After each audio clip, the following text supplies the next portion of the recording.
System launcher. Current time 27. Double tap to enter clock app. আসসালামু আলাইকুম everyone, আশা করি সবাই ভালো আছেন।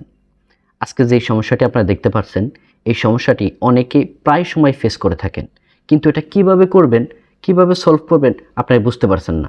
আপনারা বুঝতে না পারে নিয়ে যান কম্পিউটারের দোকানে, সেখান থেকে ফোন ফ্ল্যাশ করে দেয়। কিন্তু না, এটা হচ্ছে আপনাদের ভুল ধারণা, আপনারা ভুল করে থাকেন, আপনাদের টাকা নষ্ট হচ্ছে। আমি আজকে দেখাবো, আপনি যদি কখনো এই সমস্যাটি ফেস করে থাকেন তাহলে সেটি খুব সহজেই কিভাবে আপনি এটাকে অফ করবেন, এবং আপনার টাকা অবশ্যই কম্পিউটার দোকানে দিতে হবে না। ঠিক আছে, তো চলুন আমরা স্ক্রিনে চলে যাই কিভাবে আপনি খুব সহজেই এটাকে অফ করবেন। আমরা প্রথমে স্ক্রিনে আসার পরে দেখতে পাচ্ছেন এটা কাজ করতেছে না। এটা যেখানেই ক্লিক করি সেখানেই হচ্ছে ইংলিশ টকিং করে। তো আমরা প্রথমে সেটিংসে যেতে হবে। সেটিংসে গিয়ে এই যেই ইংলিশে কথা বলতেছে এটা খুঁজে বের করতে হবে। তো চলুন আমরা সেটিংসে কিভাবে যাই।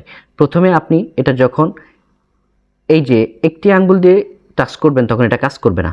এটাকে যদি আপনি হচ্ছে দুটি আঙ্গুল দিয়ে স্ক্রল করতে হবে, তাহলে ফোনটা কাজ করবে।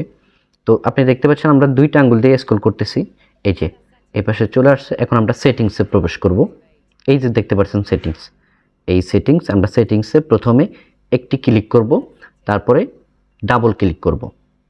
এরপরে সেটিংসে চলে আসলো। আসার পর আপনি এখানে লিখবেন সার্চ বক্সে গিয়ে টেলব্যাক, টেলব্যাক TALK, টেল BACK, টেলব্যাক।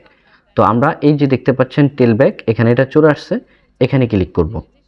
এই যে টেলব্যাকের উপর প্রথম ক্লিক করলাম, তারপরে ডাবল ক্লিক করলাম, চলে আসলাম আমরা সেই টেলব্যাকের ভিতরে।